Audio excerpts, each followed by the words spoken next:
पिंपळनेरमध्ये महिलेचा खून, अवघ्या 2 तासात आरोपी ताब्यात।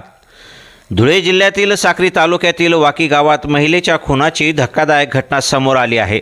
शेतीच्या कारणावरून झालेल्या वादातून पतीनेच पत्नीचा खून केल्याचा आरोप आहे। विशेष म्हणजे घटनेची माहिती मिळाल्यानंतर पिंपळनेर पोलिसांनी अवघ्या 2 तासात संशयित आरोपीला ताब्यात घेत या गुन्ह्याचा उलगडा केला आहे।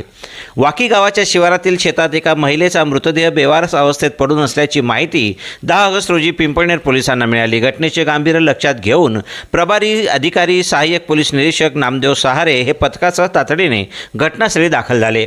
मृत महिलेची ओळख सुनंदा गोटू चौधरी वय 40 राहणार वाकी तालुका साक्री अशी पटली आहे। पोलिसांच्या प्राथमिक माहितीनुसार 9 ऑगस्ट रोजी शेतीच्या कारणावरून सुनंदा चौधरी आणि तिचे पती गोटू गंसाराम चौधरी वय 46 यांच्यात वाद झाला। या वादातून महिलेवर हल्ला करून तिचा खून केल्याचा पोलिसांचा आरोप आहे। घटनेनंतर संशयित आरोपी फरार झाला होता। यानंतर पिंपळनेर पोलिसांनी गोपनीय माहिती आणि तांत्रिक तपासाच्या आधारे आरोपीचा शोध सुरू केला। अवघ्या 2 तासात संशयित गोटी चौधरी याला ताब्यात घेण्यात आले। पोलिसांच्या माहितीनुसार चौकशीत त्याने पत्नीच्या खुनाची कबुली दिली आहे। या प्रकरणी पिंपळनेर पोलीस ठाण्यात गुन्हा क्रमांक 190/2026 BNS कलम 103(1) अन्वये खुनाचा गुन्हा दाखल करण्यात आला आहे। ही कारवाई वरिष्ठ पोलीस अधिकाऱ्यांच्या मार्गदर्शनाखाली पिंपळनेर पोलीस ठाण्याच्या पथकाने तसेच स्थानिक गुन्हे शाखेच्या कर्मचाऱ्यांनी केली आहे। अवघ्या 2 तासात खुनाच्या गुन्ह्याचा उलगडा करत संशयित आरोपीला ताब्यात घेण्यात आल्याने पिंपळनेर पोलिसांच्या तपासाचे कौतुक होत आहे।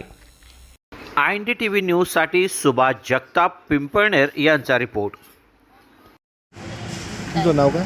कस्तुरी रमेश सैल जामखेल। मध्ये मयत झालेली महिला तुमची कोण होती? बहीण। बरोबर, कसं काय झाली घटना? ते आम्हाला काहीच माहिती नाही। प्रियत आम्हाला घरी सापडली, घरी घेऊन आले होते ती। कोण घेऊन आलं?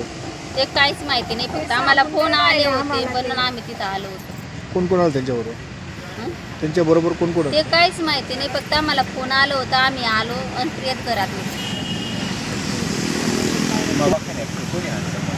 ते काहीच माहिती नाही, पण ते म्हणे इथं दवाखान्यात, ते दाजीन ते इथं दवाखान्यात जमा होऊन गेले आणि पोलीस गाड्या आल्या म्हणा।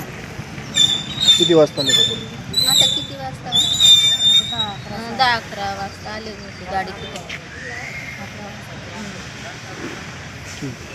माग लागले, आम्ही ते पाहिलं। काय मागणी तुमची? चंद्रकांत ठाकरे, मी पार घालते, मयूरची बहीण बोलते ना। कसं काय घटना घडली ती?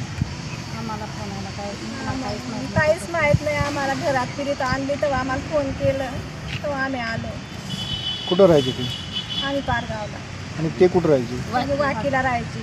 कुठं शेतात राहायची? नाही, घरी शेतात झाली का कामाला गेली। ताईचं नाव काय? सुनंदा गोटू चौधरी। तुम्ही बोला जरा।